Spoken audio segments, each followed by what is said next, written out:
Welcome to XenoChat, a Xeno-themed podcast dedicated to Xenogears, Xenosaga, and Xenoblade. I am Tyler, the host, along with my co-host, Justin. How's it going, everybody? And today we have two special guests. The first is Kristi. Hi. And the second, I'm sorry. And our second guest is David. Hey guys.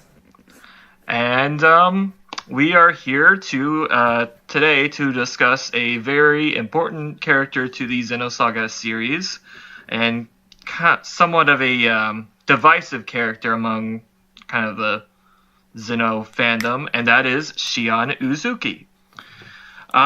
Who's that again? Shion Uzuki. I forgot who she is. Oh, don't even. Don't you mean? Isn't she like that Luca ripoff or something like that?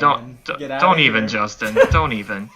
Get out. I will throw down. You do not want to fuck with me. Sorry. This is exactly what I want to do tonight. I want to see how angry everybody can get. Don't. Please don't. This is a peaceful podcast. I will walk out if that's what this becomes. Oh, please. Yeah. No, I would walk out too, so it'd just be you, Justin. Just in that, 2 hours of me talking. Hey, everybody, this is the Justin show. Let's talk about Xenoblade. Blah, blah, blah. So there is someone here that doesn't like her. That's it, right? No, I like her. Oh, okay. He's just like her, or we're not. He's just trolling.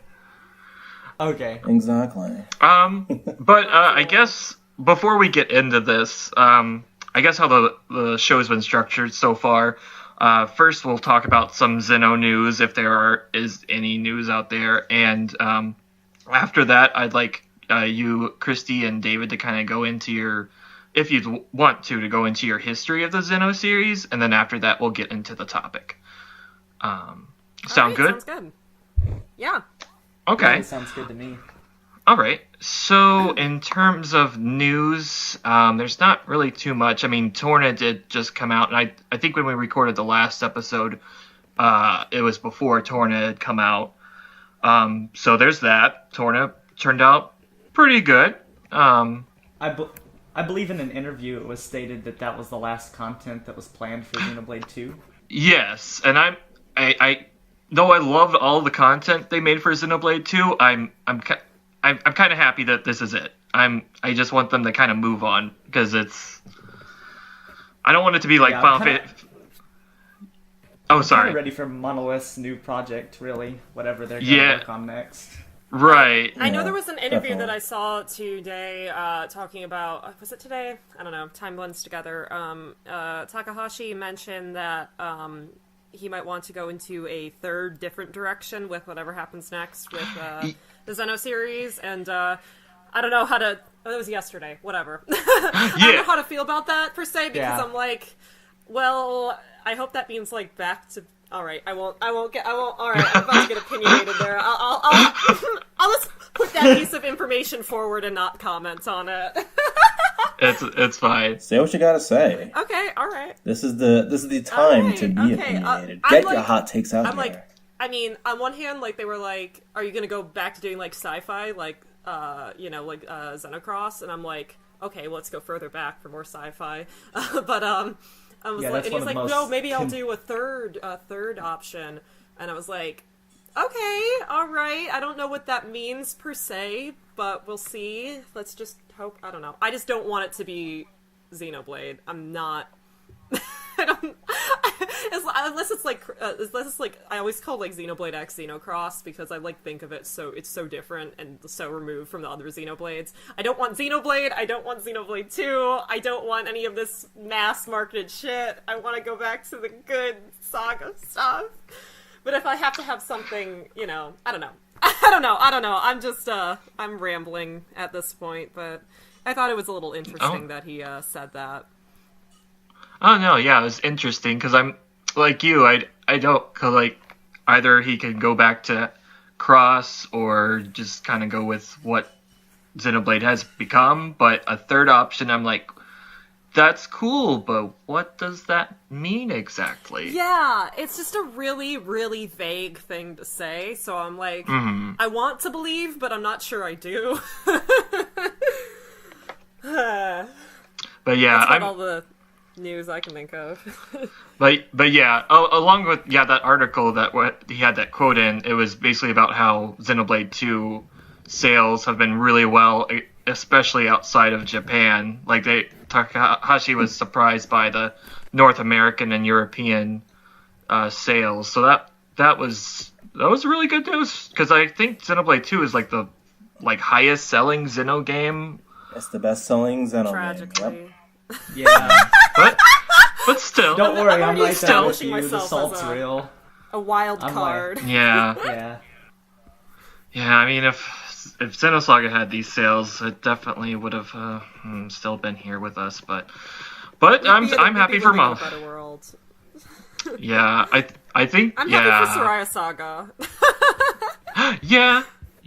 I love her. I love her, and I love her blade for Xenoblade 2. It looks so JoJo, but that's kind of her style. But That's so valid. She just went out there and did it, and I respect her for that. yes. That blade's so weird too, like in the game, because he's a baker. You find out later on. Oh, yeah, He's like a mermaid baker. It's so weird. His side quest was I loved it. Yeah, it was really funny. Okay. But I think that's it as far as news goes, unless anybody else can think of any recent. I still don't have my Fei Fong figure. That's my news. I want. Really? I still don't have. Yeah, I ordered. No, it's okay. That makes no sense. I ordered from the Square Enix website, and now if you look on their website, it now says October 2018 instead of September, and I went there for the cheaper shipping price, and I guess I shouldn't have done that, but oh well. Oh well. Wow, that's crazy. It's I ordered from Ami Ami and I have it. I'll get my precious boy one of these days. I'm lucky that I'm neutral enough on Faye and Ellie that I didn't really want the figures. I'm like, if they made like a Billy, I might throw down for that. That would be nice. I love me Faye. Billy, but I was like, you know. But I like them well enough, but not enough to spend money on figures in my current financial situation. I gotta save for 2B dolls. That's also valid. So thank you. Yeah, there's that new one coming out real soon. There's that new 2B doll coming out real soon. That's what I'm talking about, the Dolphy. Yeah, she's pre-orders are going up October 20th, so I'm gonna be there like hovering over my laptop. And she's cheaper than my KOS-MOS though, so I'm so jealous of your Dolphy KOS-MOS, I swear. I'm sorry. It's fine. I love her a lot. I don't mean to like flaunt her. I just love her much. Flaunt her. Everybody look at her. I spent a lot of money on her, but it was really worth it. Someday I'll get the courage to buy her. Do it. It's worth it. I totally will. Okay. All right. So let's continue on. So now, if you guys wouldn't mind, maybe start with Kristi. Like, what is your history with the Xeno series? Okay, yeah. Well, way back when I was born. Not that far back. Let's see. I played Xenosaga. Xenosaga was my first. It sounds like this is like losing my virginity. I'm sorry. I'm a crude person. I played it when I must have been around 16 when I started it. Maybe 17. I can't remember right now. I'm 22 now for reference.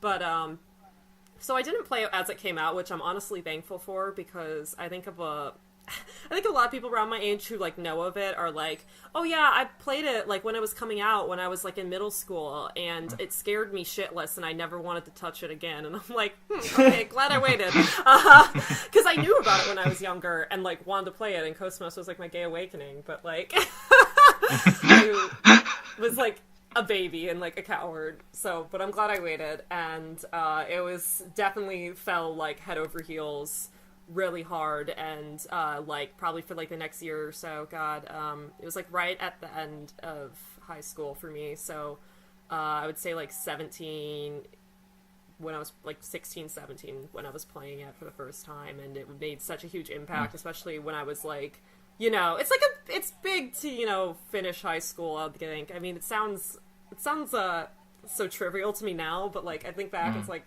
you know, finishing high school is like a really kind of scary time, I think, for most people, and it was something that was really grounding for me during that time, and continued onward into college, and today, you know, I fell head over heels for it. It just brought me so much joy and hope, and I just loved everything about it, and the characters, the story, you know, I loved all the convoluted shit too, you know, all the, like, I loved the world guide stuff, and looking up all the, like, imaginary number domain things. Even that was really engaging to me. It was just such an amazing world with these amazing characters that I love so much, and I'll probably talk more about this later. Shion in particular meant a lot to me. And I had a lot of bad stuff happen to me in high school, and out of high school, like, things continued to be very bad for me, but that was, like, always, like, my grounding point. And after I played Saga, my sister and I played Gears together. I have a love-hate relationship with Gears, but I genuinely love it as much as I genuinely hate it. But it still was still treasured. I still treasure it a lot. And yeah, I'm not really a Blade person. I played the original Xenoblade. I thought it was okay at best. I thought it was decent. I like but I was very happy with Xenocross. That was I kind of think a return to form. Not, like, totally, but right direction. I guess the best thing I could probably sum this all up as is I have a Xenosaga tattoo on my left arm. It's the future is overflowing with hope, and we have infinite paths to choose from the end of Episode 3. Shion quote. Yeah. Good one. And it's in my own handwriting, too. I got that when I was 18, I think. 18 or 19. It was my first tattoo. It was something that I had wanted for, it must have been 19. I had wanted it for like a good year and a half, and like finally getting to do that was huge. I have the KOS-MOS Dolphy, so you know, the amount of money I'm willing to shell out is embarrassing. But I don't know, it's true to my heart, I guess, at the end of the day. It's something that's been very, very formative for me, and means a lot. Yeah. Nice. Yeah, and actually, I'm getting my first Xenosaga tattoo next weekend, so I'm kind of excited for that too. Oh, so it's actually happening now. Nice. Yes, oh my God. yes. So whenever probably by the time this episode's posted, I'll probably have it. But I'm both nervous and kind of excited at the same time. Yeah. I'm getting the Zohar on my right arm. Oh, nice. That's So- awesome. Nice. Yeah, and Oh my God. I'm hoping that Oh, maybe. that's so great. Yeah, I kind of want to maybe get some text below it, like "Ye shall be as gods," but I don't know how that'll turn out. But I'm excited. Yeah, no, it's a really, really one. I think the best thing is that right after I got my tattoo, and honestly, every time I look at it, still, it's the feeling I feel is I feel like at one with the Xeno. I don't know. You're It one feels with the like I'm, Xeno.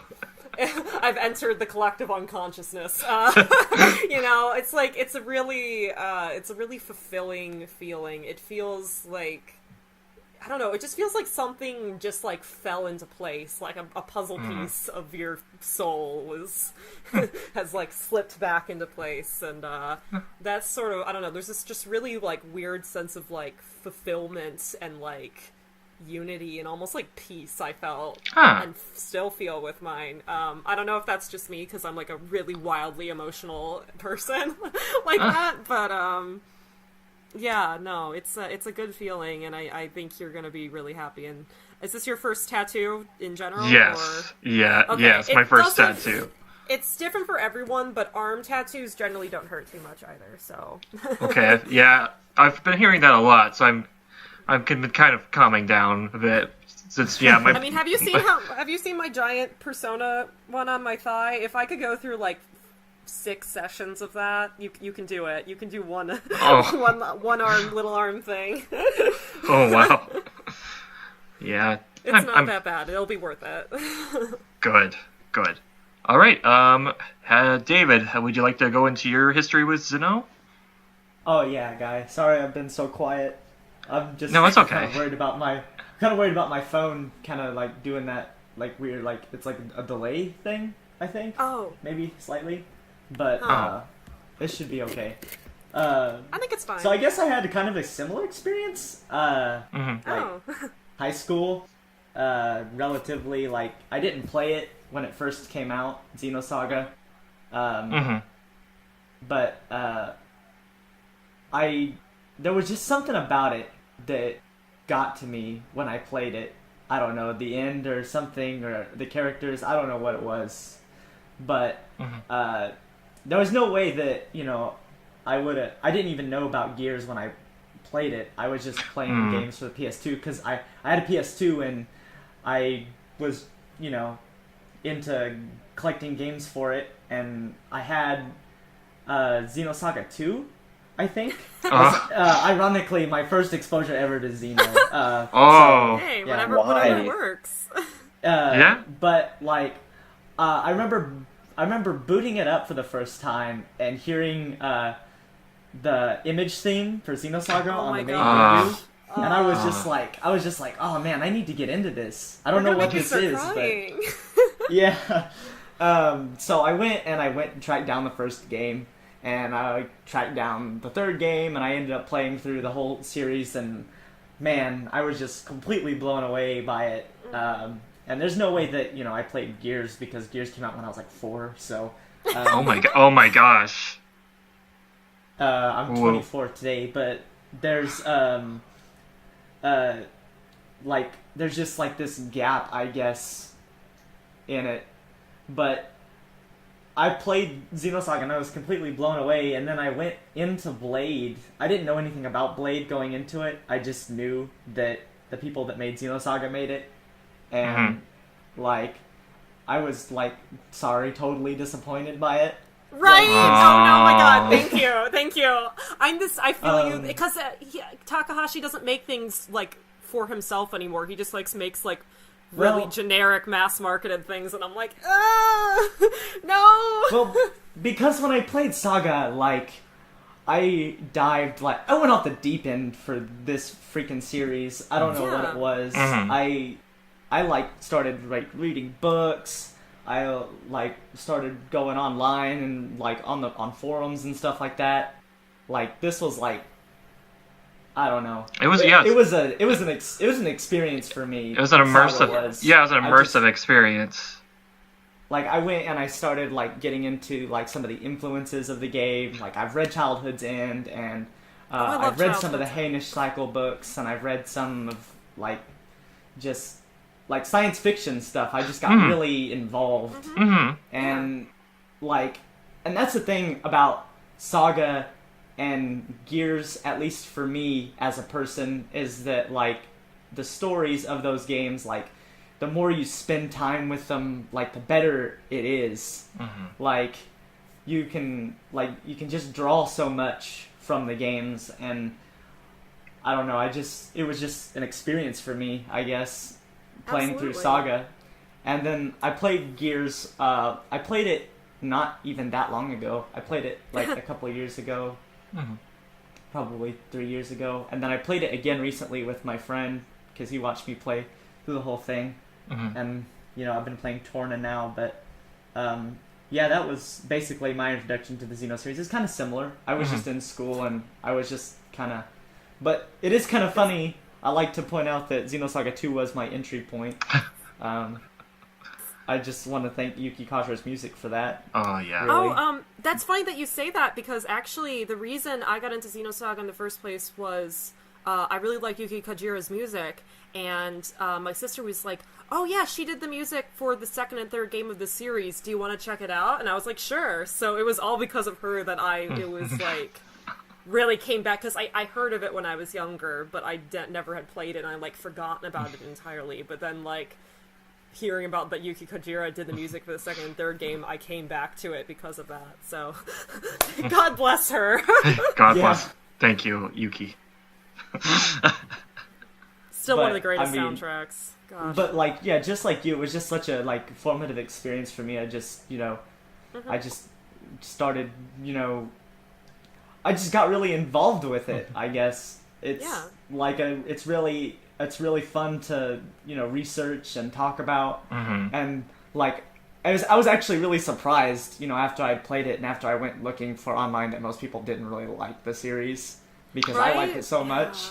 It hurts. It hurts. It does hurt whenever you try to bond with someone over video games and then you say Xenosaga and they're like, oh, that series. It was just, it's like, that has been, I cosplay from it, right? And, so many people will be like, have been like, oh, your Xenosaga cosplay, I guess that's okay, but like Xenogears or Xenoblade or whatever is so much better. And I was like, all right, okay, keep moving. You do not want to throw down with me on this.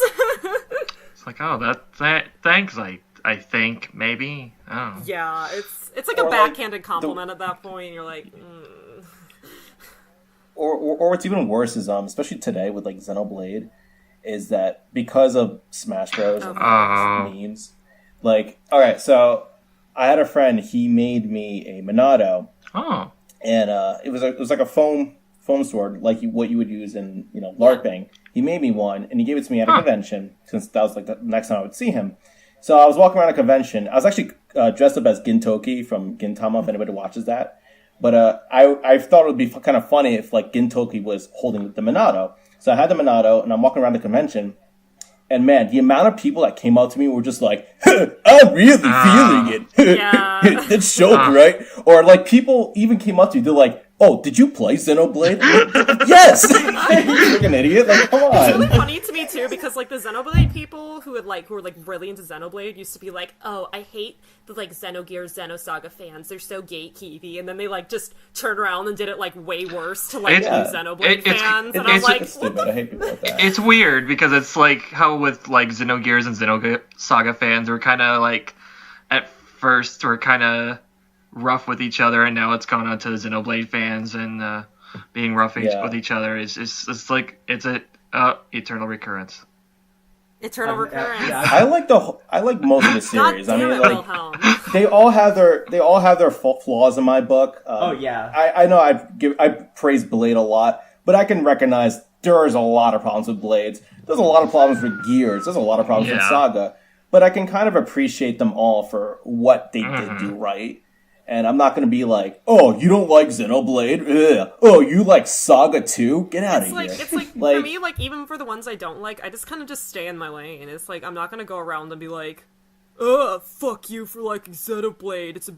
But I'm like, I'm going to tell you my opinion on it if somebody asks, and I'm probably going to put my opinion out there, but I'm not, like, personally faulting anybody for liking it. I mean, especially because it is a it's a mass marketable game. It's not like Gears and Saga, which is very like niche sort of stuff.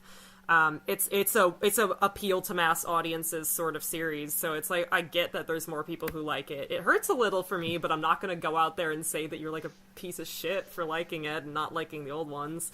It's just like just stay in your lane, guys. Get a private account on Twitter. Those are great. I just think it's strange that that these games that were made by, the same creators and stuff, like, they all hate each other. All the fans hate each other. It's crazy. Yeah. It's scary. I don't even get it. But, I mean, I wish I was surprised, but, like, I always say, all fandoms are like this. Yeah, and honestly, this isn't even the worst of it. Honestly, there's so much worse. There's far worse out there. Yeah.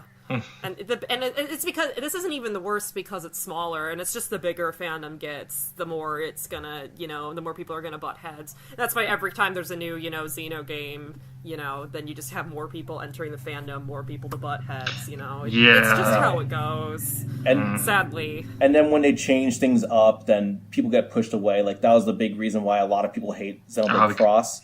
Personally, I loved it a lot. I loved it. Yeah, I thought same, some because really I'm good like, stuff. this is technically more of a return to, like, proper Xeno, like, feeling and atmosphere. It felt more Xeno than Xenoblade. So, but then, like, people are like, this is different than Xenoblade Chronicles. And I'm like, actually, Xenoblade's different from other Xenos, but, alright.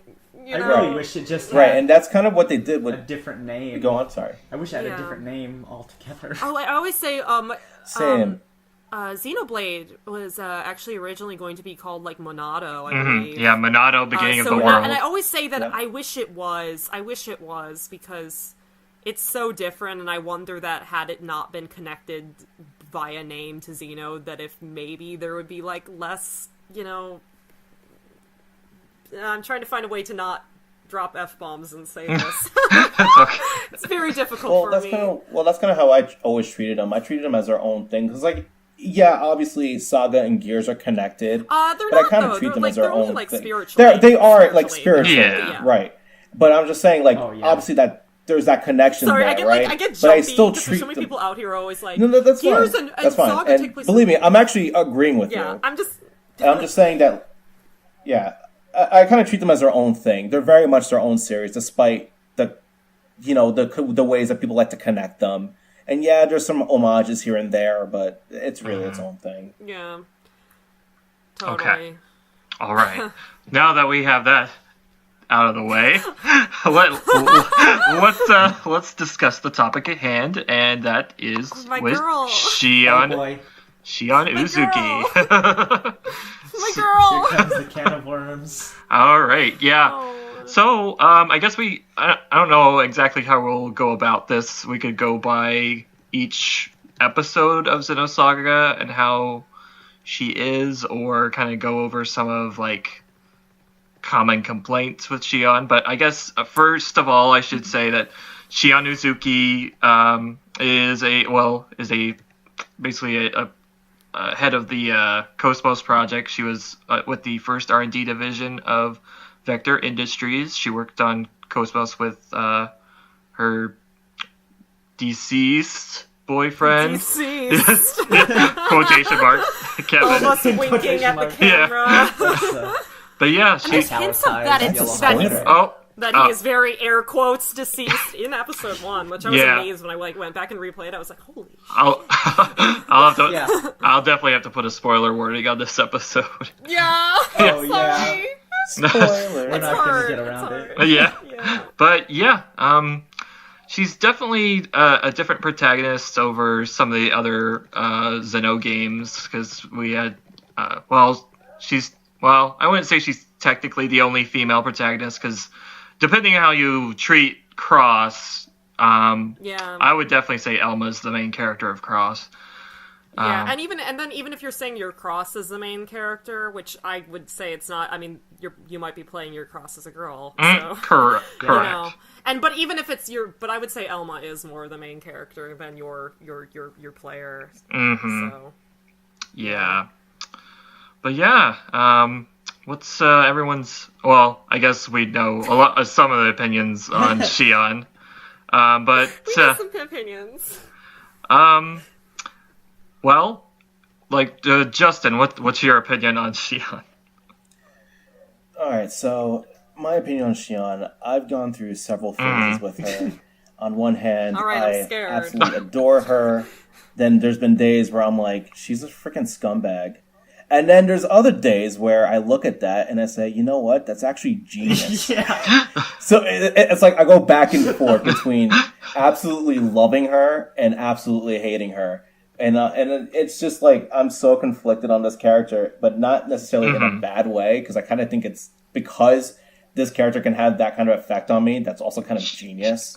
So I guess in that sense, yeah, she's cool. She's a very human character. And I really love that about her, 'cause she's not perfect, but no one is. Perfect. So I love that. The thing is that the reason that she's considered such a divisive character is because she's incredibly human, incredibly complicated, complex, and flawed. But she's a female character, and people freak out when female characters aren't easily put into little boxes. And she can't be put into a little box, and people read as mostly men freak out, but also a lot of women too, or others, because again, because there's internalized misogyny still going too, but the fact that she's so real and so complex means that they can't put her in little boxes. She has to be like treated as a person, and then people freak out.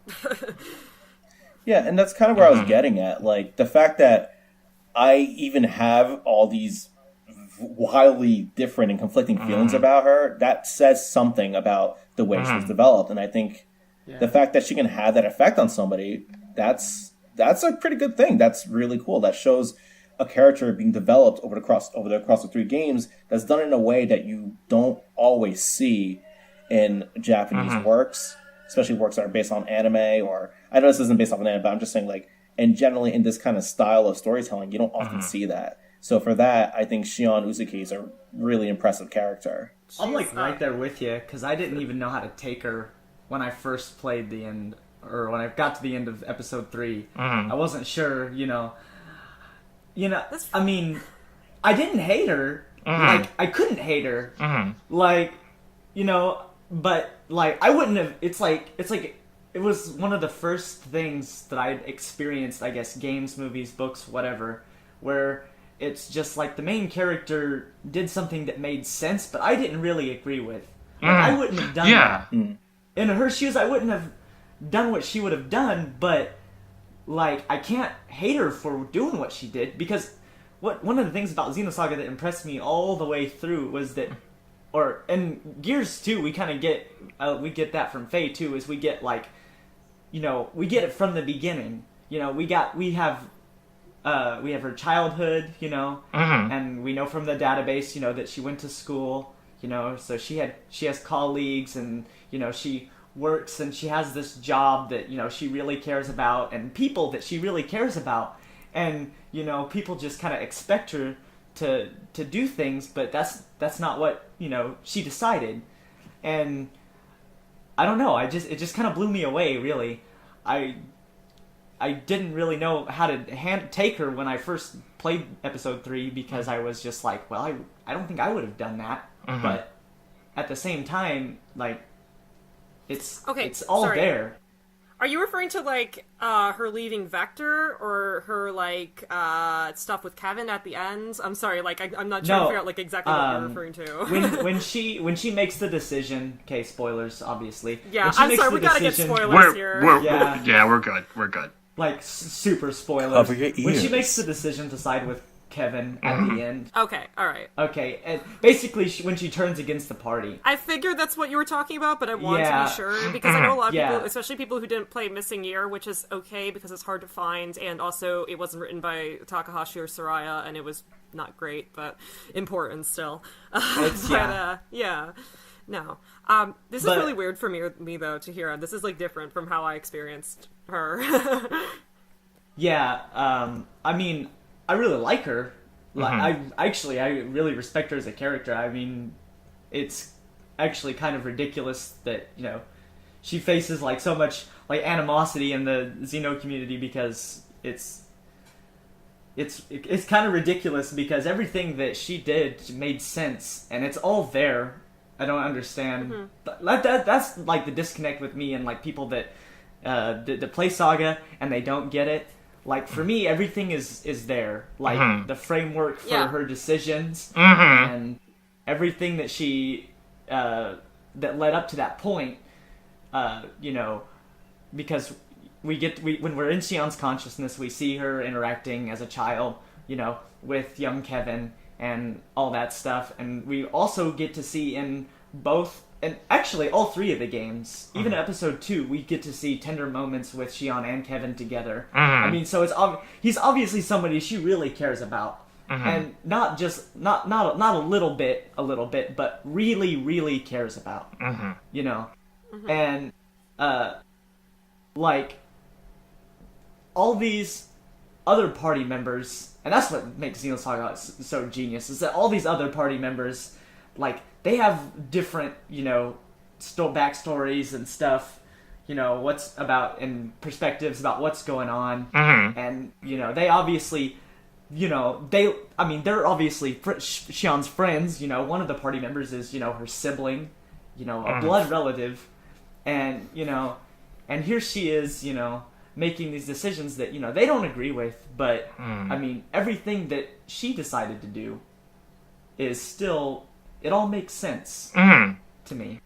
It just makes sense to me. Now, this is all, like, really weird for me to hear, though, too, because, like, Shion, for me, was, like, the first time that I really looked at something and saw myself, like, totally reflected in a character. Later on, there's more characters who are more like me than her would show up, but, like, she was the first time, and I still relate to her a ton, that I just completely understood, like, her state of mind and, like, the feelings that she had about everything that she did. I just related with all of that so violently, so intensely, just dealing, especially because, like, this was, like, okay, so, like, I lost my mom when I was in high school. So, like, dealing with her loss stuff and, like, her PTSD stuff was, like, that all came to me when that was all still, like, super fresh for me.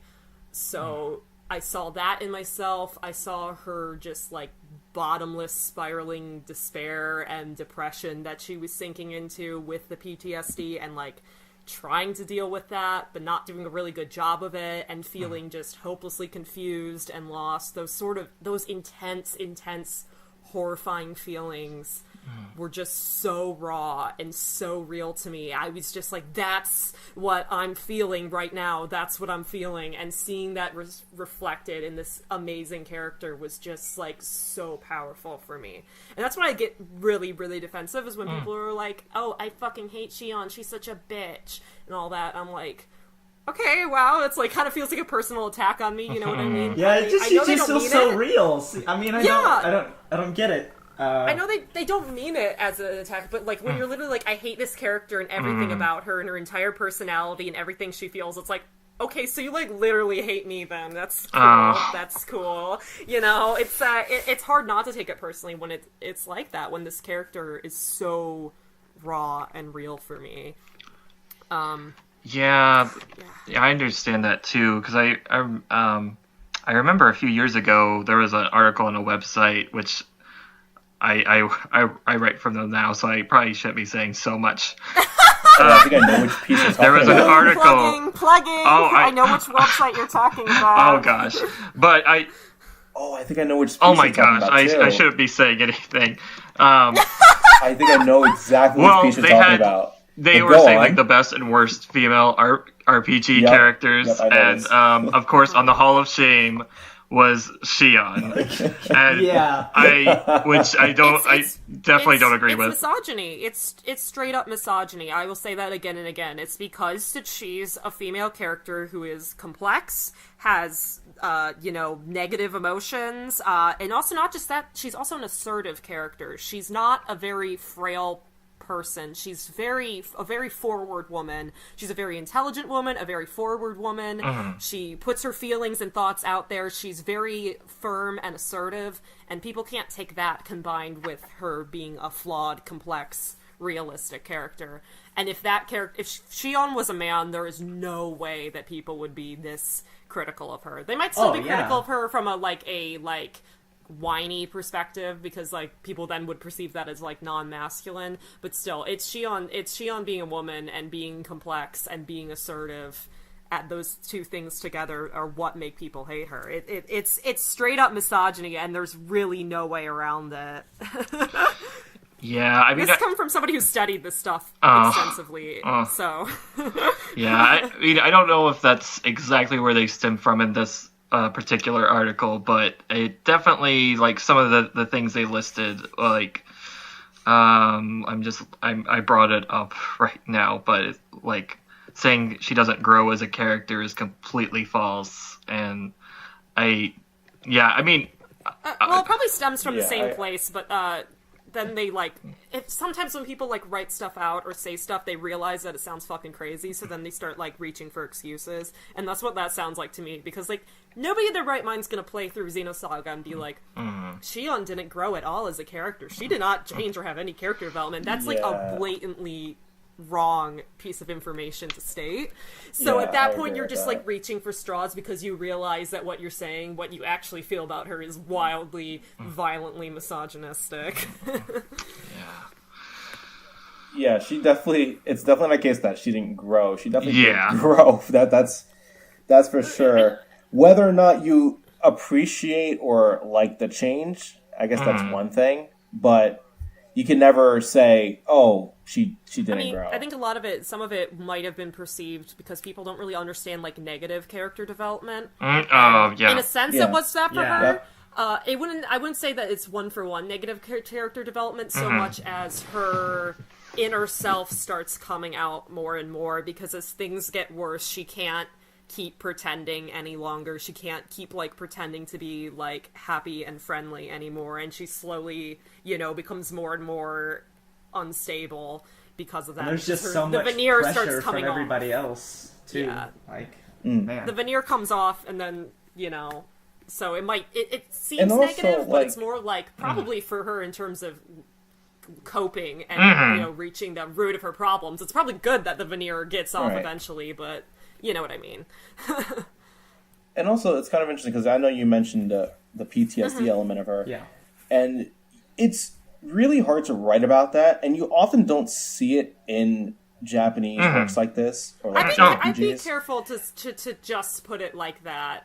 That's, like, probably getting into a little bit racist territory. I'm just gonna throw that out there. I would not say that, because there's plenty of, like, American or any other... No, I know. I'm just saying, like, just typical, like, JRPGs. That's basically what I'm talking about. Like, I don't see it. If it's out there, then awesome. But yeah, but I mean, it's also not in, like, American RPGs either. That's all I'm saying. Right. It's a rare element in any kind of story. Yeah, the point I was trying to make was, it's interesting that it's here because it's portrayed in kind of a way that was obviously relatable to you. Very. And I think that other people might find it relatable too, and that maybe, just like you said before, people might not necessarily know how to handle it because it's not really seen a whole lot. Yeah. And usually when that stuff especially is seen, in this kind of again, format. it's not with female characters, because female characters aren't usually given room to exist in such 3 dimensions. So I think that throws people off even more.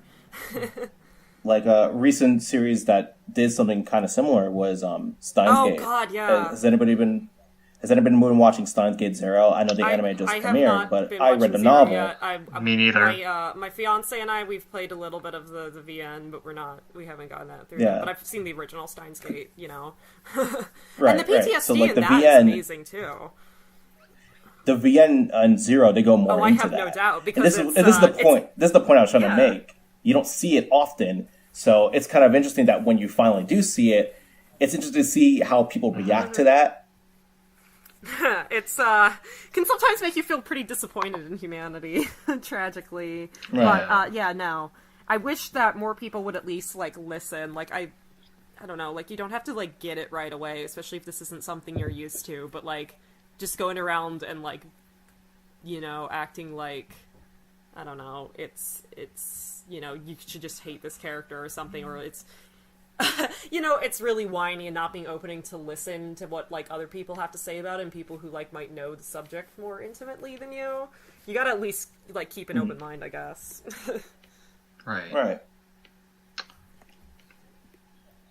But yeah, it is great that I think we can all agree that she is a multi-dimensional character, and an example of one that's done in such a way that can have all these different effects on the players. And that's kind of uncommon. Oh, yeah. So the fact that we can have, the fact that we're even having this conversation in general speaks volumes to how she was written. I think we can all agree on that.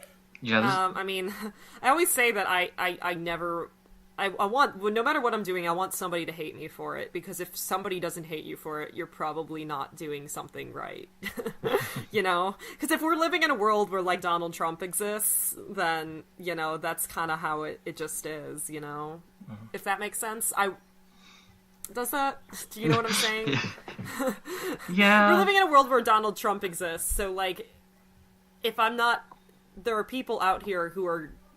If I'm appeasing everyone, then I'm not doing something right. You know? Because if I'm appeasing everyone, then I'm appeasing Donald Trump. And I don't want to appease Donald Trump. I know that's kind of a weird jump to make, but... No, it's fine. But, I mean, it's kind of interesting to think about how Shion... I mean, like, the poster child for Xenosaga has become KOS-MOS, but Shion is definitely the character. Main character. Yeah, she's the main character. She's had the most screen time of any of the characters, and it's just interesting how... I mean, I really wish there was more... well... I definitely love that throwback in Xenoblade 2 during KOS-MOS' side quest. That was nice and unexpected. Because I don't know if you guys have seen or played that side quest or seen anything about that. I would play KOS-MOS' side quest if the game would be gracious enough to let me have KOS-MOS. Considering I've played the game 2.5 times now, I still don't have her. Oh my god! I'm At just that point, you throw out the whole damn Switch. I'm so sorry. I'm so sorry for you. Even with these legendary crystals I got from getting torn, I was just like, oh god, I know it's. Maybe I just luck of the draw, man. It's like less than 1% chance, and it's just like so many people have her, and I'm just like sitting here with my arms crossed, pouting in the corner. So I have some advice for you. Did this work for me? I don't know if it might work for you.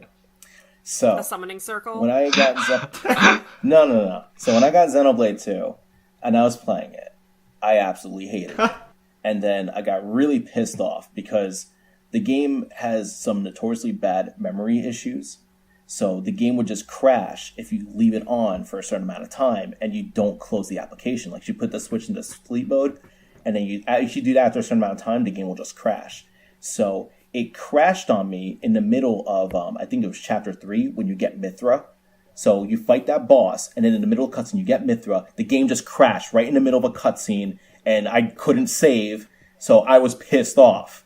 And I stopped playing for, like, I think a week and a half. I was like, I am done with this game. I am not playing it ever again. So the update came out that fixed some of it. And I was like, you know what? Fine. I'll give this game a second chance. I play it. The first crystal I opened was KOS-MOS.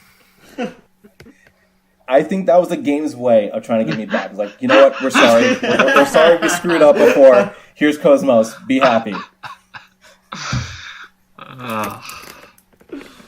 But yeah, I see all these screenshots. Everyone's got her, and I'm just like sitting here with just Telos and my party going, "Yep, anytime now, anytime." Be pissed at the game for a week, and you'll get it. Yeah. Hello. Oh, hello. Oh. Hi there. Did your mic screw up? Are you there? Hello? Kristi? Oh. Are you there, Kristi? Uh-oh. Man Are down. you there, Kristi? Kristi! Oh. Uh-oh. Man down. Man down. No. Are you there? She's here, but she's not here. God,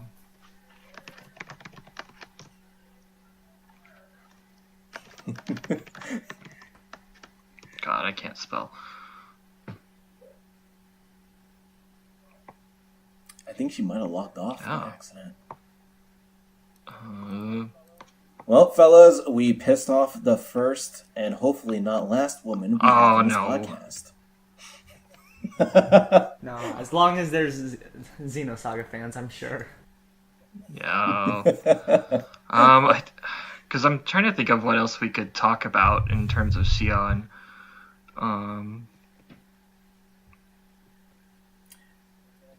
So is there any gameplay topics we can discuss with Shion? Like, maybe... Well, like, what do you mean? I'm trying to think of that. Like, we could talk about her relationship with some of the other characters. Like maybe her relationship with Yuki. Since we were talking about KOS-MOS, we could go straight into their relationship. Right. So, all right, let's get. How about this? Let's give Kristi like an extra 5 to 10 minutes, since I'm sure she has a lot to say about this, and probably really good stuff. She does. So I'd love to hear what she has to say about it. So. I know I've been. Let's just give her most like time, 5 minutes. But... No, you're doing Don't good. Worry about You're it, doing good. You're good. Okay. We got a good conversation going.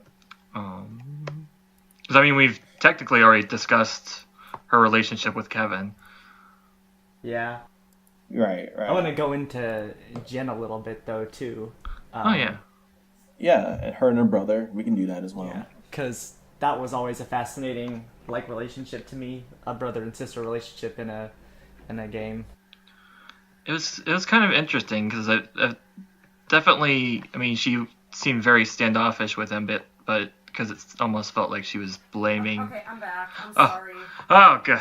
Oh, there you are. God, I'm sorry. We were worried about you. Trash. It like completely dropped out there. Oh, that's fine. I'm just glad you're back. But I'm sorry. What'd I miss? Nothing, because we actually wanted to wait for you to come back, because we're going to talk about Shion's relationship with characters, and I figured you would have a lot to say about that. Oh, yes, I do. Thank you. Let's, since we first started to talk about her relationship with her brother, let's do that first. Oh, boy. Oh, okay. I've got some feelings. Oh, gosh. Yeah, I know there's a lot of Shion fans that don't really like Jin that much. It's not so much that we... Yeah, but I love Shion, but like they don't like Jin. But I think that like their relationship has always been super interesting. So. The thing is, it's like I wouldn't quite put it like that. It's like I like Jin as a character, but he treats Shion like shit. He treats most people like shit. Honestly, the thing about Jin is that most Jin fans are out here like he's so nice and so smart, and I'm like, what the fuck? Sorry, he's just very. He's very protective of her. No, it's not that. It's he's got some issues with that's one thing, but he's got some issues with denying other people's like feelings and being like holier than thou. He's got some got this like really like almost, he's not like a narcissist, but he's got this, he definitely thinks that he's like better than everyone, but is like it's a superiority superiority complex. That's the word I'm looking for. He's got that. He's got a superiority complex that he won't admit, and it's it affects his relationship with everyone. And I mean, you kind of see him and Margulis butting heads because of that, but you see it I think a lot in how he treats Pellegrini as well. And Shion actually at one point calls him out on it and is like, you know, like maybe if you weren't like this, Pellegrini wouldn't be like that. You know, it's he's complicated. I think like most Xenosaga characters, he's very complicated. Yeah, because I've always seen that. Reduced. I've always seen that like sort of like mode of like being better or like trying to, you know, get into situations and, you know, be like the person kind of in charge, or he doesn't. It's like his way of coping with certain things. Oh yeah, for sure. In the same way that Shion copes with things in ways that the party doesn't agree with, Jin kind of does his thing. But everybody in the game has that in some way or another. Yeah. I mean, but like it was just fascinating to me always that, I mean, it's not like Jin doesn't care about Shion because of, you know, the way she is or how she does things, but it's just that, you know, he kind of like doesn't really know, like he wants to help but he doesn't really know how to help, you know what I mean? Like he doesn't help in the right way. He has his own he wants to help, but he doesn't like know her well enough and won't make the effort to know her well enough to actually like do that effectively. And he's kind of got that problem in general just because of that headspace he's in. And again, it's his way of coping with things. It's not great, but that's how he's coping with shit. Yeah, I feel like he's the kind of character where deep down he wants to do the right thing. Yeah. But unfortunately, he isn't exactly the best at expressing himself to people or even interacting with people, and instead he does these things that in his mind is the right thing to do. He has this weird sense of justice that he adheres to, but doesn't realize that what he's doing isn't always the most efficient way to go about solving the problems that he faces. It's kind of actually very similar to Seton from Xenogears in a few ways. Oh, yeah. More than just looks, but... Yeah. More than just looks. Like, there's some parallels there for sure. But yeah, I think that's kind of the thing that's going on with Jin.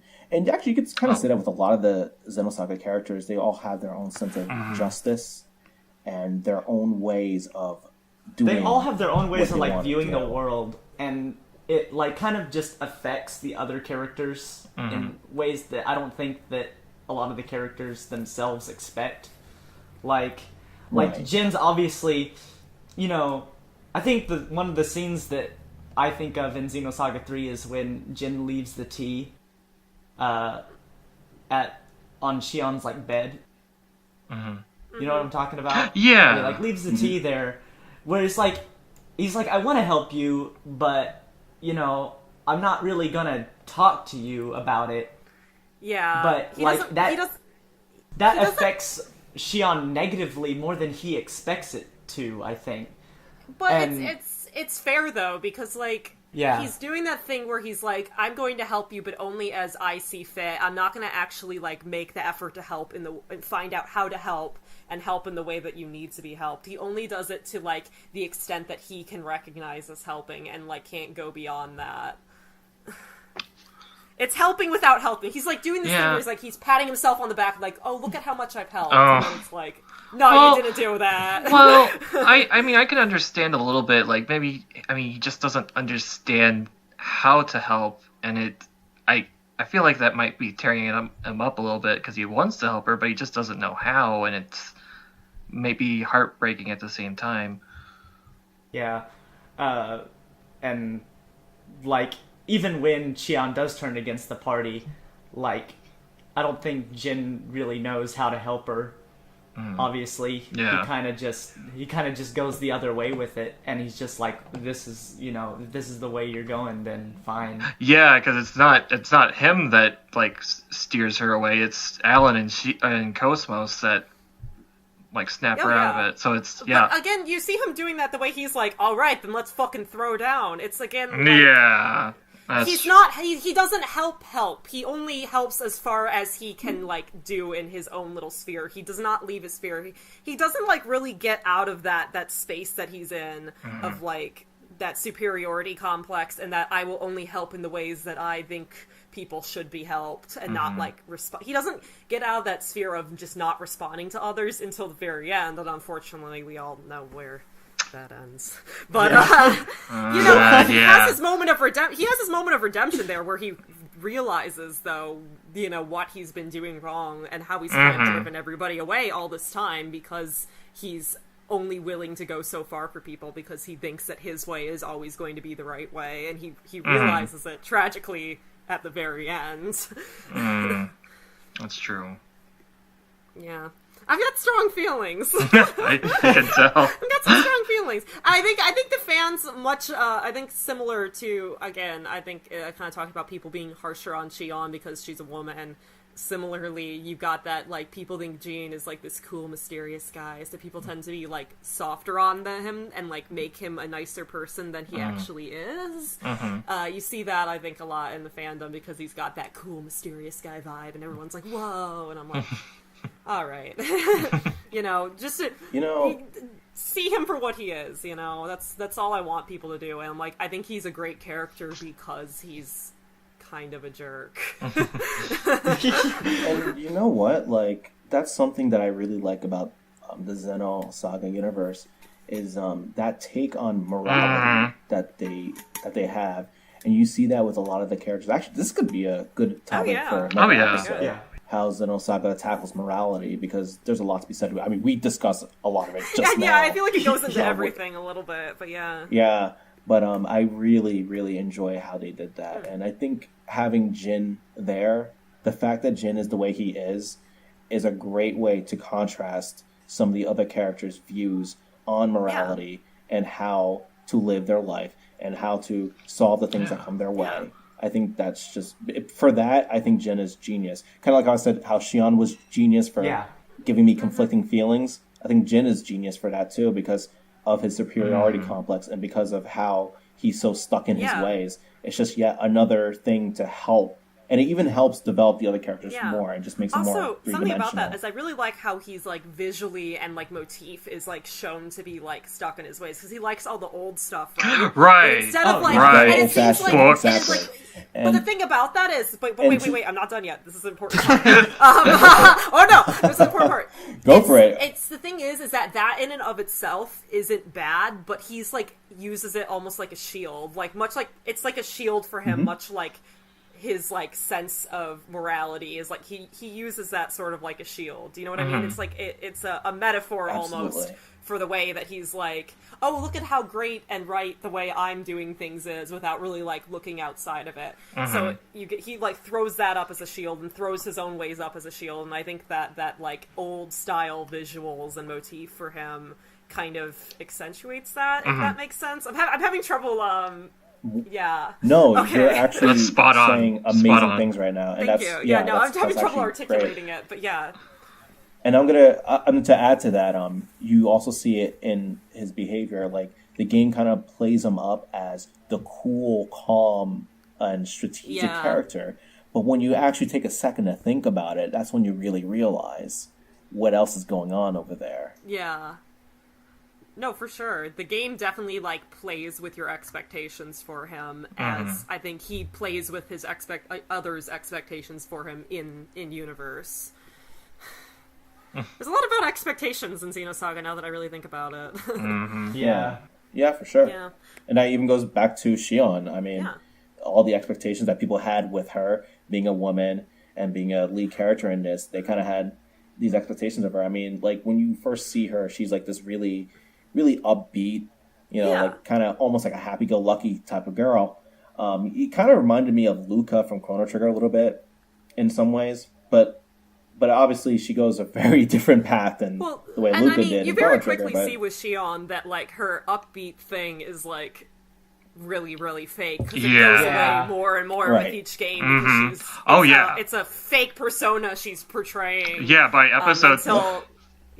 by episode 3, I felt bad sometimes the way she treated Miyuki, because she kind of lashed out. Wait. Let's stop with that there, though. Because everybody is always like, Shion is so mean to Miyuki. And I'm like, everybody is mean to Miyuki. Chaos is even mean to Miyuki. That's like the joke. The joke is true. Everybody's mean to Miyuki. Everybody singles out Shion, and it's only because Shion has more scenes with her because they work together. But literally every other person is also a dick to Miyuki. It's not just Shion. It's really not. And that's people can feed into this, like, Shion is a bitch atmosphere, and I'm like, okay, so whatever, alright? She's a bitch in the best possible way, because what they mean by that is that she's forward and assertive and gets shit done. That's all they're saying when they mean she's a bitch. She's not randomly mean to people for no reason. The joke is just everybody's mean to Miyuki. Again, even Chaos is mean to Miyuki. He literally, like, laughs in her face at one scene. Like, and I'm like, people literally constantly single Shion out for this, when, like, the nicest, sweetest guy in this entire fucking game is out here making fun of Miyuki. And I'm like, alright, okay, go off. Sorry. I apologize. Yeah, no. Shion can absolutely be short with people, but I think it's people criticize her unduly for it. It just seemed more prominent than in episode 1, where she seemed like more happy-go-lucky, I guess. Right. That's fair. I wouldn't use Miyuki as the statement, though, because everybody makes fun of Miyuki as, like, kind of the joke of that game. That's true. So, like... Yeah. But again, that goes back to what you just said about expectations. That's true. How do you mean? How... The first episode, okay. Shion is shown a certain way. People kind of expect that. So as soon as she deviates from that, to some people, it's just like, what's going on here? People also had trouble with her, like, design becoming more reflective of who she really was. And I think a lot of people forgot that her outfit from the first game is literally a uniform. and expected that like she was going to be like this like ditzy scientist because of the glasses and like the uniform and stuff. They like put her into that role, and immediately people didn't like her in episode 1 though, because that's not who she was. Like right off the bat, she wasn't ditzy scientist, you know, she wasn't that sort of character right off the bat. And like then in episode 2 and 3, she's wearing her like actual normal clothes that she like would pick out herself. And they have a like continuing. She wears like, you know, she got pants, she's got her little belly showing shirts and the cool jackets and stuff. It's more like reflective of her personality. And I think people were just like mad. They're like, I want my cute ditzy scientist that I can put into a neat little box, and freaked out because of that. Because I've seen a lot of people criticize. Yeah, I've seen a lot of people criticize Choco's designs, but I really like them. I will defend them to the ends of the earth. Yes. Yeah, same. I mean, I actually really like her episode 2 outfit. Her episode 2 outfit. Oh my god. Yeah. Our 2 and 3 outfits are so good. I mean, there's a reason I would jump right to cosplaying the swimsuit from 2 and her outfit from 3. I'm like, those are high fashion. I'm like, I want that coat. Yeah, I kind of wish they made an episode 2 Shion figure. That would have been really nice. Oh god, me too. That's such a good look. I love her like leather jacket with those cool like cloth bits hanging down. Really neat. Really good look. I actually went out. I remember I went out and bought like a red camisole after I started playing episode 2 because I'm like, I want to look like Shion. Just imagine like little 17-year-old me just like, I want to look like Shion. And I actually, when I first started eating glass, when episode 2 rep. Yeah, hell yeah. I episode 2 gets a bad rep. Oh. Okay, you know, it's so funny because like the last episode and last 2 episodes at this point, we had Pure on, and he gave episode 2 a lot of love. Even the first episode, Tyler and I, we spoke a lot about the majority of the podcast was episode 2. It was. It gets so much flack, and it makes me so mad that people like hate it so much, and I don't get it. I'm like, all right, okay, but at this point, you know, I deal with so much just from loving Shion as fiercely as I do. At this point, I'm like, all right, I don't understand any of you. So I just like take a step back when it comes to people hating episode 2. I'm just like, you're wrong. I'll just step back from that because I've gone off enough already. No, it's understandable. I mean, I admit I was very kind of disappointed with episode 2 at first, but as time's gone by, I've warmed up to it more. I'll admit that the battle system is horrible, and I don't like it. The load times. That's what I was going to say. Just get rid of the battle system. I don't care, because the story and atmosphere and characters will always mean more to me than the battle system. That's true. So I'm like, I don't care. I'll play it. Yeah, the story was so good. Yeah, the story was actually okay. It was just the battle system really drove me up a wall. But the story itself was actually fine. And I think we said this too in a previous episode that like there are some genuinely great story moments in episode 2. It's just it had to have such a ridiculously dumb battle system. Absolutely. Oh yeah. And a lot of people can't see past that, tragically. It's in the same way, I mean, it's the same way that, like, a lot of people slept on Nier Replicant, and even going back even further, the original Drakengard. See, I like the Nier Replicant's battle system, but Drakengard's battle system, the original Drakengard, horrible to play. Absolute slog. But it's a wonderful game. It's one of my favorite games because the story and atmosphere of the game makes up for literally being the worst battle system that I've ever had. The fucking misery. I'm sorry I swear so much. It's oh my god, you can bleep me out. No, it's okay. Maybe I'll try to find some like Xeno noises and throw them in his bleeps. Put like the email ding from episode 1 over every Just be like, warning, we've got a crazy Shion fan on this on this episode, and she can't stop swearing. But just have Shion, like, just find a clip of Shion going, hey, or something every time, I swear, just put it over that. I do have some Shion audio clips, so I might be able to do that. Oh my god. Point is, though, it's always a thing for me, and I think that is why, you know, people don't like episode 2 is the battle system, because most people can't see past the gameplay at the end of the day, which is sad, because a lot of people, I think, still think of video games as just being about the gameplay and not taking into account the story, atmosphere, characters, all that, you know? I think that's why episode 2 gets all the shit that it does, is because of that. Mm-hmm. Yeah. Well, yes? Oh, no, it's fine, go on. Well, since we talked about, Shion and her relationship with Jen, I suppose now would be a good time to talk about her relationship with, KOS-MOS. Be gay. to be gay.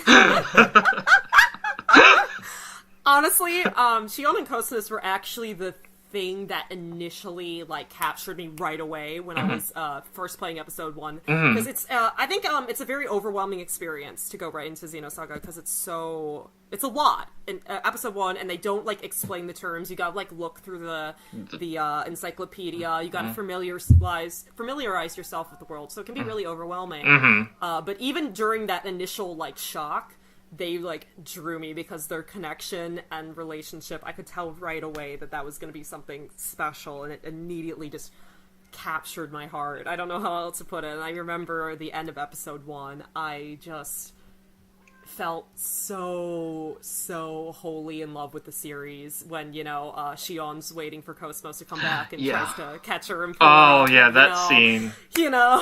Pain is playing in the background and you're crying, and it's that entire sequence was such a, I feel like I obviously I was already in love by that moment, but that was the moment that I really realized it, that I was like, oh god, this game means so much to me, was just seeing the two of them. Their bond was just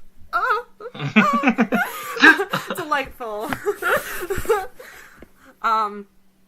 I have a lot to say about this too, and I'm please let other people talk as well. I will never shut up about this if you let me just go off. So that's my warning. No, you're fine. I mean, definitely their relationship throughout the entire series was always interesting, because it started off almost like a mother-daughter kind of relationship, but then it kind of changed throughout the series into something completely different. Oh yeah. And again, it's just to go about expectations, because initially you see Shion and KOS-MOS, and you kind of you almost think of it, because this isn't the first time we see a human-robot relationship. We've seen it in other video games or in other anime, like Mega Man, for example, or Astro Boy. It's something that's in tons of stuff. Right. It's in tons of stuff. So you see it, you kind of think, oh, so this is going to be another one of those things. But I think one of the big differences here is that, in my opinion at least, I don't know if you guys agree, but this is one of the first times where I saw that dynamic on a level where the robot, quote unquote, actually learns from the human and actually tries to adapt those traits into their functions in everyday life, because you really get to see KOS-MOS become more and more human.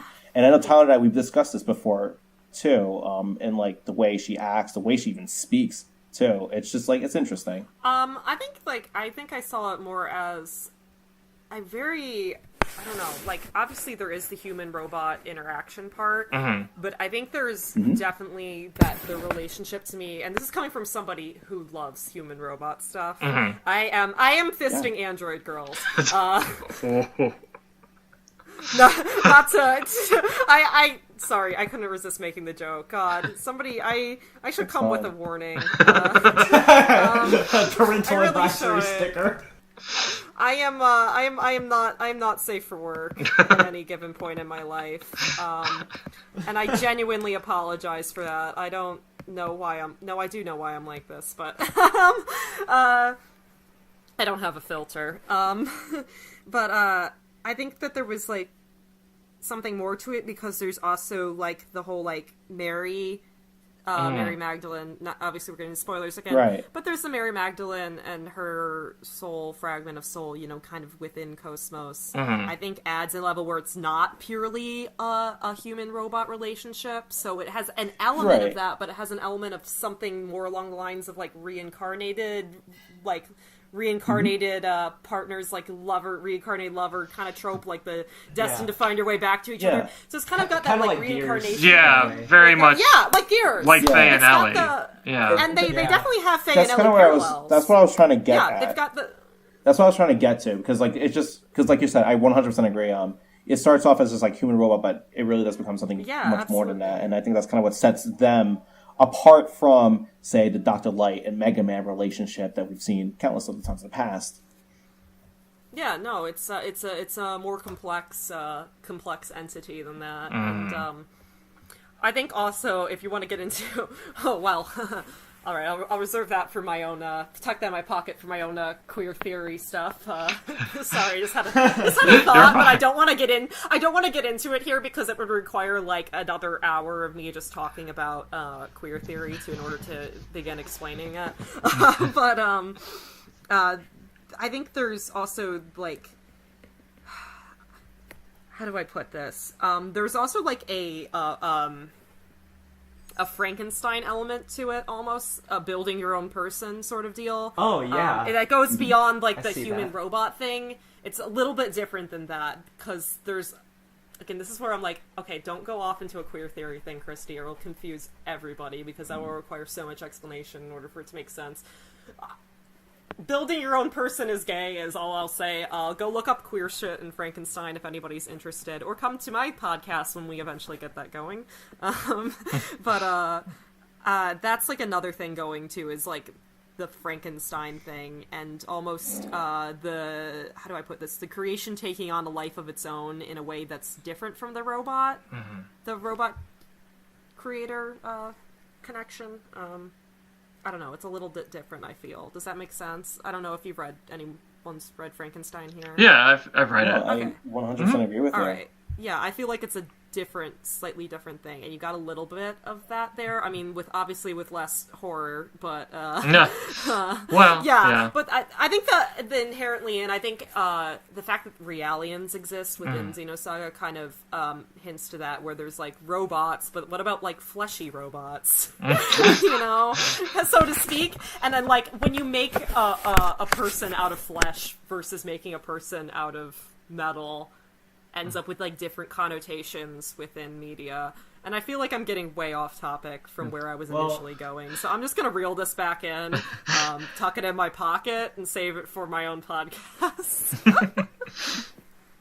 I was hoping the Mary Magdalene thing would pop up because like that's one of the things that distances a lot of people from Xenosaga, is that like kind of almost like religious connection. Oh yeah, like oh Jesus. It's so funny that Yeah, Jesus and Mary Magdalene are characters in Xenosaga.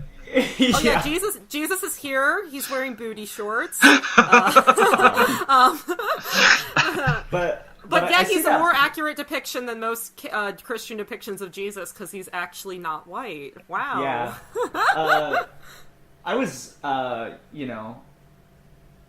pretty excited because, like I said, I read Childhood's End. And, I see a lot of criticism when it comes to, like that plot point. But have any of you guys read Childhood's End all the way through? Yes, I fucking love it. I have not. Sorry. No, it's okay. Literally, when I realized that Corellian, quote unquote, I always call him Corellian because I got so mad that they mistranslated that in America. That his name's supposed to be Corellian in Xenogears. I just about lost my mind because he got what Corellian in the book could not, and I don't want to say any more than that because I don't want to spoil it for those of you who haven't read it. But it's a really good book, and I really loved it and read it before I even got into Xeno. So it was like for me. I'm probably gonna spoil a little bit here for you. Oh, that's fine. It's from the 60s, so I think it's fair. That's fair. That's fair. That's fair. It's a book from the 60s, and I see the plot point, criticized a lot, that they bring in these religious figures to, this story. The devils. Yeah. Yeah, that was the thing. When I read Childhood's End, so the big deal with Childhood's End is that the aliens come to Earth and they peacefully invade, quote unquote, and then they hide themselves. They don't show their appearance for like several generations of humanity to get humanity accustomed to them being here. Mm-hmm. And when they reveal themselves, their identity, they look like Satan, is what they look like, with wings and tails and, you know, horns and all that stuff. Mm-hmm. You know, and I kind of feel like Xenosaga is kind of like an extension of, you know, that dialogue that, you know, oh yeah, you know, sci-fi and religion blending together, because it's very possible to say that anything religious could just be science that we don't understand yet. Like the way Udu exists. Udu would be what we would call God, but it's really just a I think being Udu on another and dimension. You know, the upper domain is more like the overmind in Childhood's End, but like one of the things that's in all the Xeno games so far, I think, you know, I'm trying to think of examples to say that for sure, but like at least in Gears, Saga, and the First Blade, like assimilation into like a greater being is like a big thing that, you know, Takahashi and Saga do. They, you know, that was, you know, because in Gears it's the pieces, you know, being formed of Deus, like humans being parts for Deus. Right. In Saga, it's, you know, and it's the gnosis going, you know, to the collective unconscious or whatever. Or and then failing to go to the collective unconscious. And in Xenoblade, the biggest analog for in that one is actually the Telethia. Because the Telethia, you know, they become... I haven't played Blade 1 in forever, but they... same. Well, they become... And it was so forgettable! The High-Entia become the Telethia, and they, like, all become... They're, like, becoming one with, like, the Bionis or something like that. And it's interesting also if you think about all these different examples we have of that across Xeno games. They're all very different levels of horrifying. you know? Well, like, in some cases, it's a very good thing, and in some, it's very not. Well, and in some, it's like, your mileage may vary, which I think also reflects sort of the ideas that Childhood's End was putting out as well. And yeah, I wanted to bring that up, and why the relationship between KOS-MOS and Shion and the Mary Magdalene stuff was so fascinating to me, is because, Kristi, since you've read the book, I don't think Clark is a very good character writer. He is a big ideas person, and the characters kind of just, you know, they're just the characters aren't the point. They're just vehicles for his ideas. So like, but Xenosaga like takes that like a step further. It's just like, here's these characters that grow and develop with this, and like that's what's so like striking to me. But best of both worlds. It has the ideas, but with compelling characters at the same time. Absolutely. I mean, I'm like, think about it, I haven't read Childhood's End in several years now, but I'm like, the only character whose name I remember is Corellin. And you think about that, and I think that goes to show, I'm like, I could tell you all about what happens in the book, but I only remember the name of one character in it. Yeah, I mean, because that's the thing, is that the story is just, you know, there. Yeah, it's a conceptual thing more than a tale, so to speak. Yeah, no, totally. But it's one of the things I just really appreciated about, you know, that kind of relationship, because they brought it in. The Mary Magdalene I thought it was pretty natural. Yeah, I like the idea that it kind of put forth the Mary Magdalene stuff. For me, it wasn't so much that in and of itself, although Xenosaga did make me obsessed with Mary Magdalene, and I like read a bunch of books and like watched a bunch of documentaries on her, and now I go off all the time about how much wrong information there is about her out there. Oh my god! But that's another story altogether. But and that's like what I was saying. You know, when I first got into, you know, Xenosaga, and it became such an experience for me. Is like, he's gobbled up everything. Everything. Everything just becomes part of like the bigger narrative, and everything just, you know, you just get into it, and something that you learn, you learn something new, and you can go back and just apply it to this game. Yeah.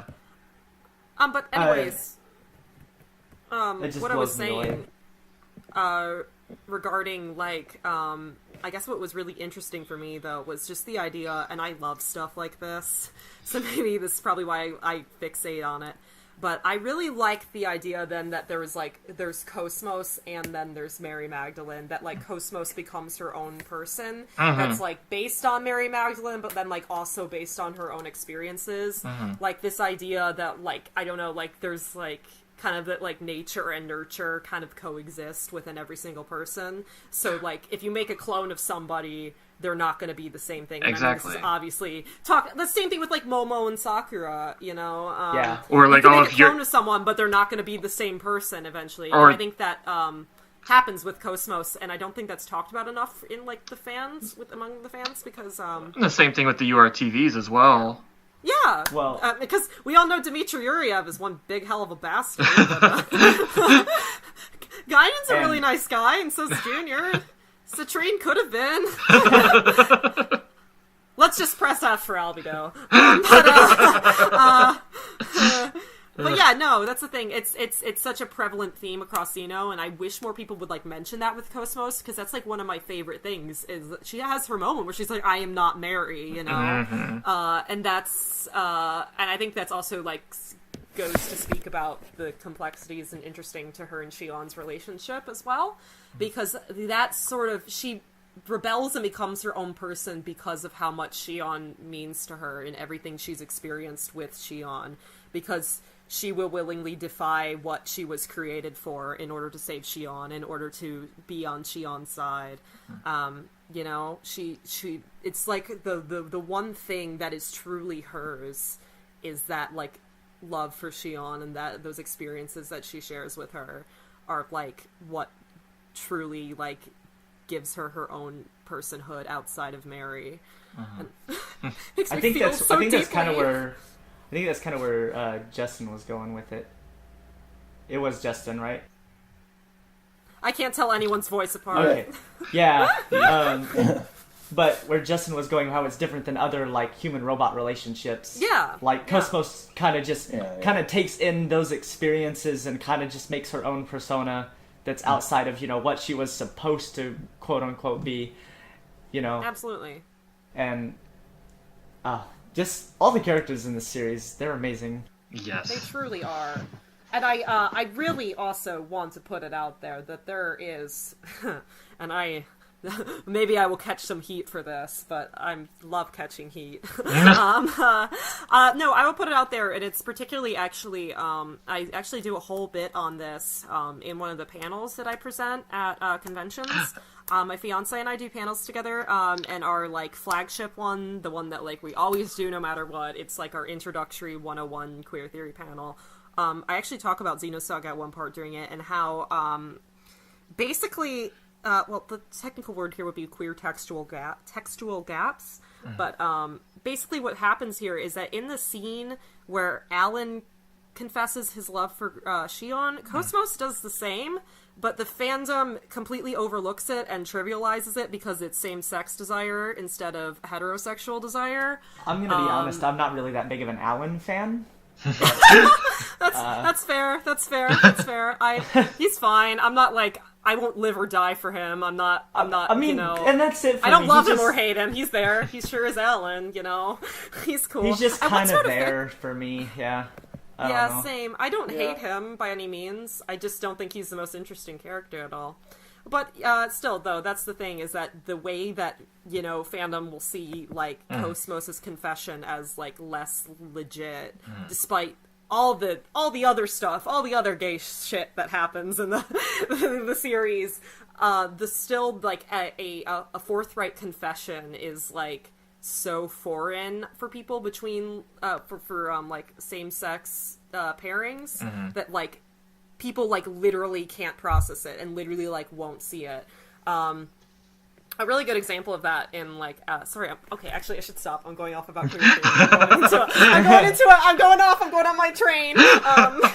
This is what I study. This is, like, my thing, so, no, but, Dr. Jekyll and Mr. Hyde, there's a part in it, and my fiance always tells about that in one of her queer theory classes, they had everyone read a a section of it. And they were like, why the hell are we reading this? Oh my gosh. And they came back, and they're like, so did you all notice the part where he was hooking up with dudes in the alley? And everyone's like, wait, what? Because your mind literally will glaze over it because you don't expect it to be there because of, like, what we are, like, used to. It's what heteronormativity is. Heteronormativity is a hell of a drug, so your mind will literally skip right past it. And that's, literally what happens in that scene is KOS-MOS saying that she has the same feelings for Shion, and everyone just goes, whoop, jumps, like, hops right on over that line and pretends or, like, acts like it's not legit or not real in some way or form, which is absolutely tragic considering how obvious it really is and how much development has gone into the relationship throughout the entire series and culminating in episode 3. Oh, sorry. Now, something I'm kind of interested to do, maybe you can answer because I don't know if maybe you've seen it.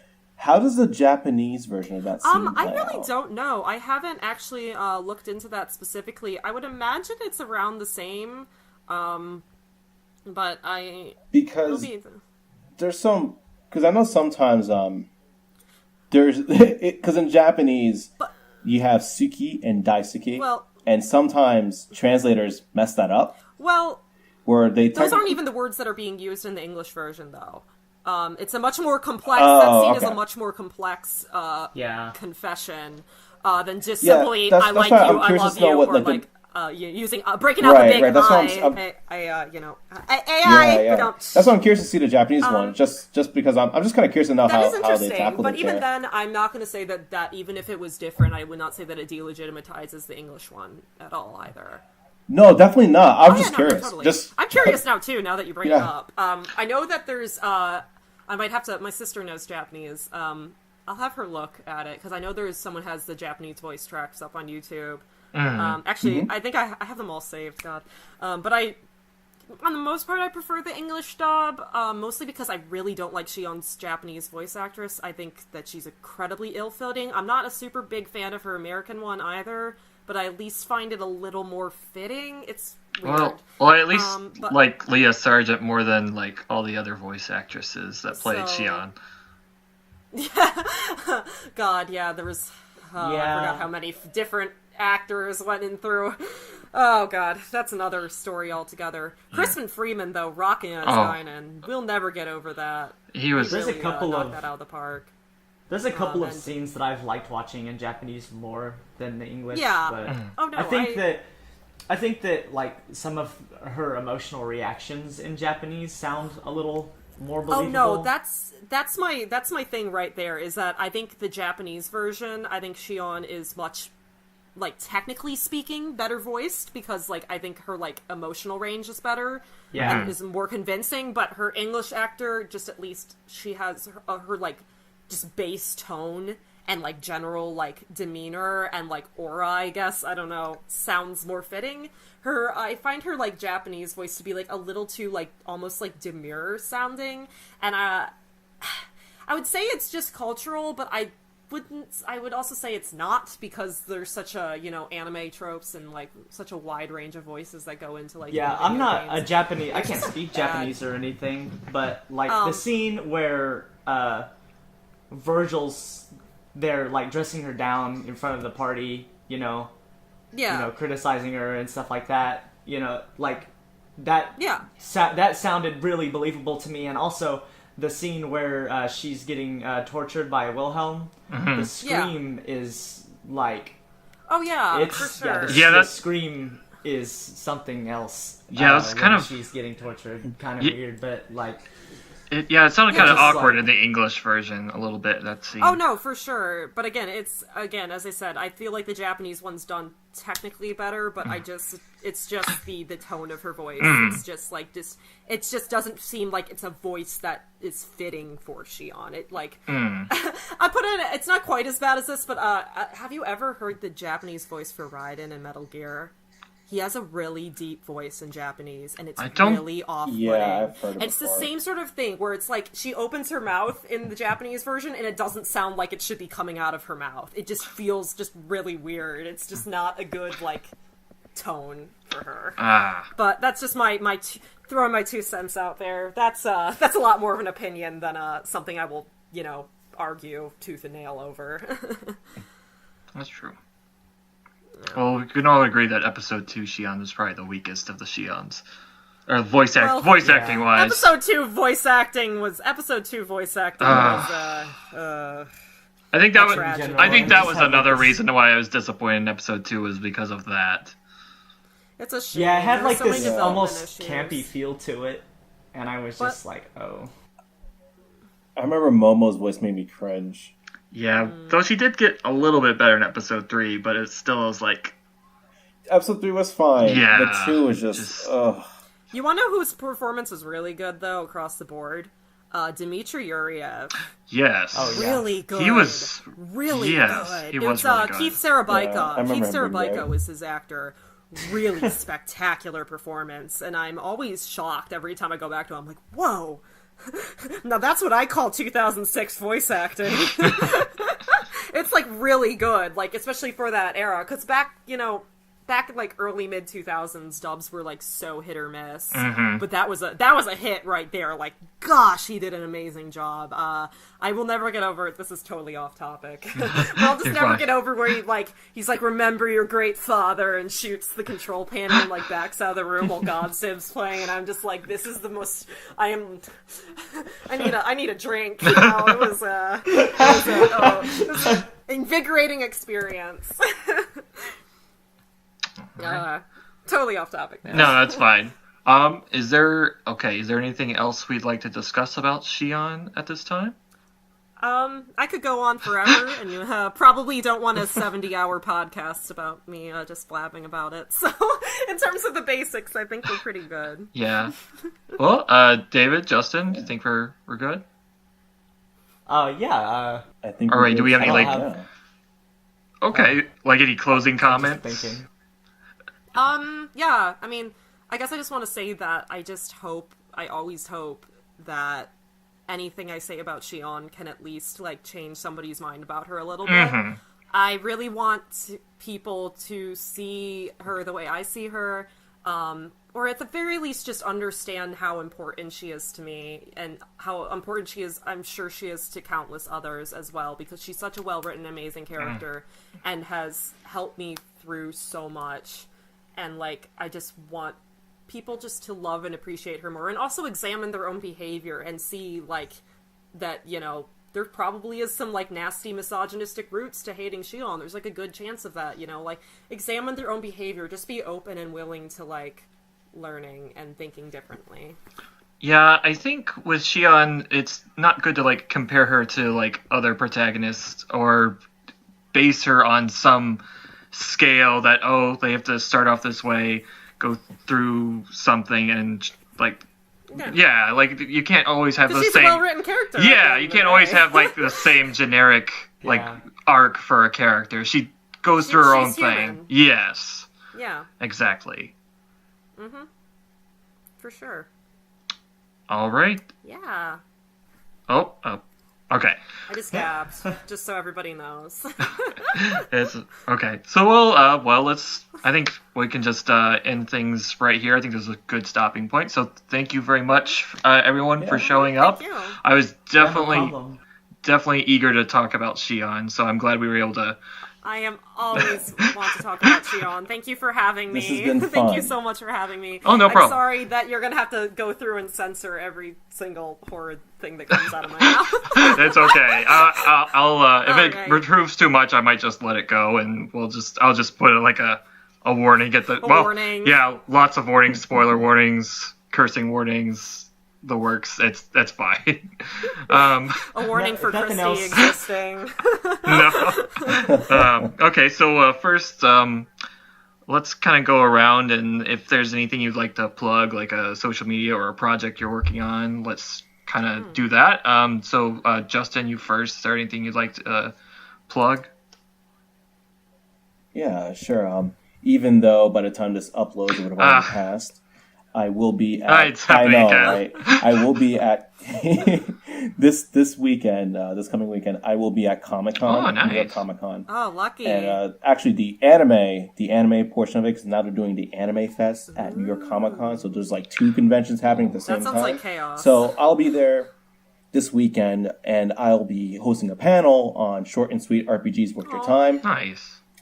And that's a lovely little panel where I talk about cool RPGs that won't consume your pathetic little souls.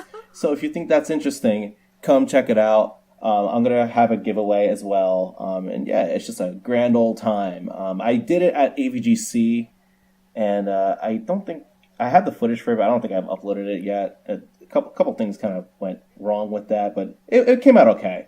But I don't know if it'll come up yet. I still have to mess with the footage, so no promises that that'll be up. But if you're in New York, New Jersey, definitely check out New York Comic Con. I'll be there. Say hi to me if you happen to recognize me. You probably won't. But yeah, that's what's going on with me.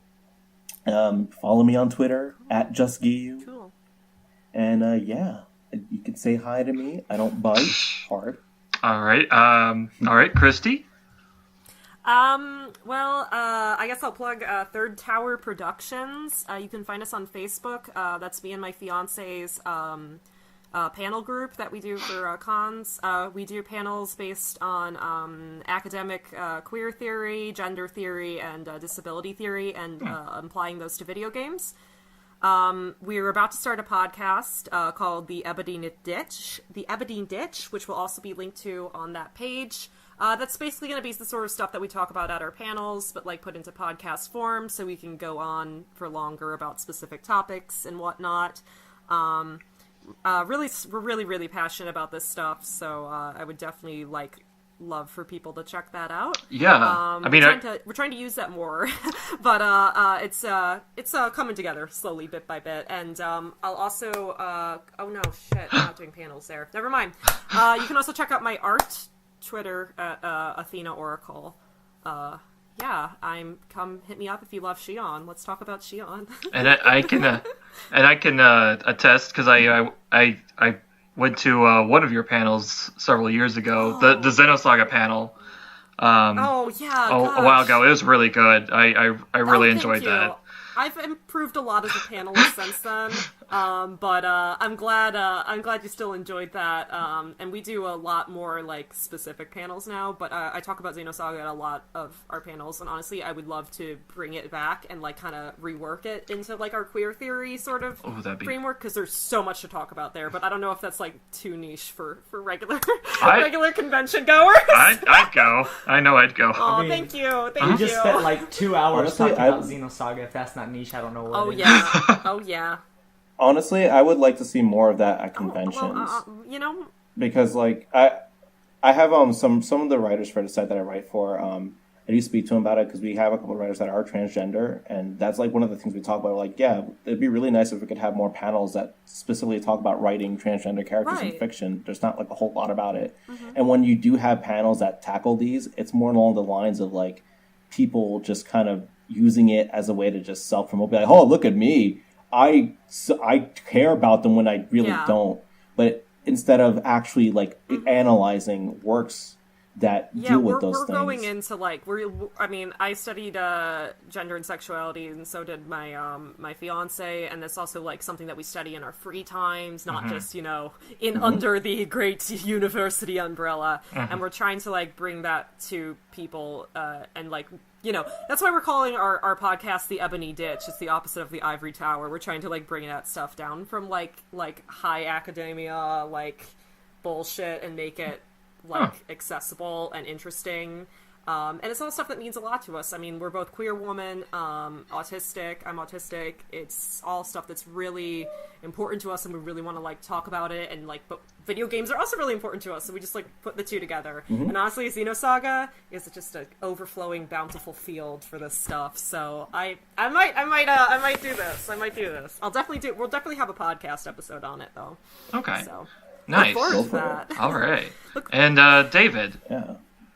I don't really have any social media or anything like that. I just have a Twitter account, Trombone San. I'm Trombone San on everything. I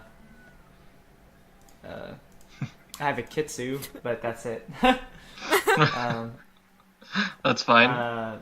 Yeah, I'm actually pretty boring, relatively. I just kind of read. You're fine. You're fine. You're valid. Don't worry about it. And and I'm Me, I have I have Twitter as well, at KOS-MOS Chaos. I sometimes work on Xenosaga Freaks English translation on the side, but not really. But yeah, it's kind of sad because the episode we're kind of stuck on is the Shion episode. You're killing me. You're killing I know. I'm so sorry. Part of me. You're killing me and every other Shion. Oh my god! I'm so. That should hopefully. We're dead. Oh no. That should. No, don't worry about it. Take your time. I'll be happy whenever it comes out. God, be patient. I need to get on it. Yeah. But anyway, yeah, that's pretty much me, and I write for a website that hopefully hasn't fired me after this episode. But yeah, my opinion does not represent them as a whole, so blah blah blah blah blah blah. Disclaimer. disclaimer. All right. Yeah, next episode, I don't know when it's gonna happen. Our schedule is kind of whenever we kind of feel like it and have the time for it. So the next episode definitely is going to be for Xenogears, since this year is the 20th anniversary. We'll be talking about that, and I'm hoping Catamus will be on that episode. Good, yeah. I think they would love to talk about that. Yes. All right. Well, thanks again for everyone joining me, and have a good night. Thank you. Thanks. Yeah, thanks. You too. Had a good time. Too, man. All right. Yeah, thanks for joining.